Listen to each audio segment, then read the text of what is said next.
Hello. Do Tamara. You can know. Akada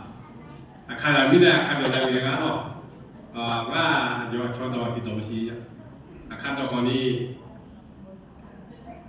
你切不切东西呀？你切不切了？你那个什么啊？也你有个那喽，刚才谈的啊，那像有个我们就个茶嘛，安个咯，干嘛呢？嘛你嘛来呀，嘛你或者嘞，下来呀咯，那你嘛来呀，那你了白天巧了，哎那。มีอาเชิงดานาเซพักบุงอะล่ะแต่มีแต่ถ้าเคยเยอะหน้าแล้วไปที่จ่อแล้วคั่วกาดอล่ะลงมาก็เฮาไงมาสัญญาณนู่นมาจ้อนู่นอ่ะรัดได้สัญญาณจีแล้วไอ้มึงดิไอ้ขอมาแล้วยามาหยาเวลาชอเลแล้วน่ะอามาน่ะเซตุมาดิอะล่ะแต่มีแต่เซตุมาจ้างาพยาที่นี่เสตุวันนั้นผู้มีเนี่ยเวเสตุวันหนึ่งมาหรอเวเสตุเนี่ยงาอามาเถอะเสพาหัวมีเนี่ยแล้วเนี่ย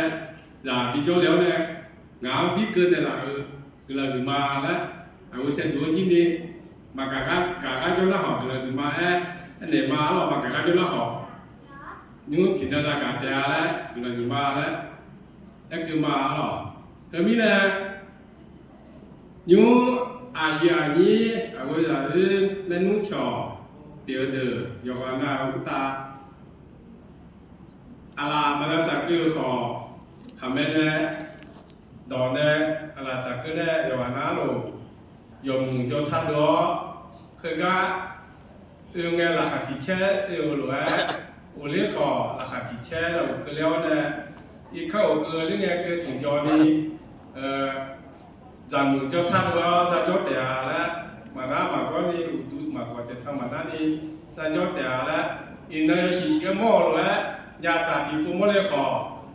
มาเชื่ออินี่มาเบียวอินี่ทุกเจอนี่คนรวยอยู่กันนะลูกจะมอแต่ละเดี๋ยวตัวมาดีแต่ไม่ได้ยูน่าอายา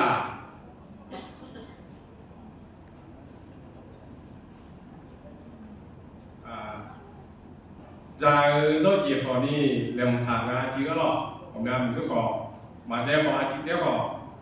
在哪代号在我这个咯，啊啲还看ยัง我们边的号在多几号有两堂咯，嘛是啊咯，要มาไอ้น่ะอาคารตัวใหญ่แล้วมีสิ่งที่ยังสิ่งยังนะ要มาไอ้น่ะผู้เฟ่และไอ้ยี่รับมันน่ะรับพลาตัวทุนยา咯มีแต่ผู้เฟ่ปีจ่ายเยอะ咯ผู้เฟดีจาแล้วนะการทั้งหมดเนี่ยนะมาวิชาญาและเนี่ยเนี่ยคันว่าเขามาวิชาส่วนมาแล้วว่าคุณเด็ดดีที่เป็นอะไรเสื้อผ้ากูเดือดอย่างนั้นเสื้อผ้ากูเดือดแค่มาดิอย่างนั้น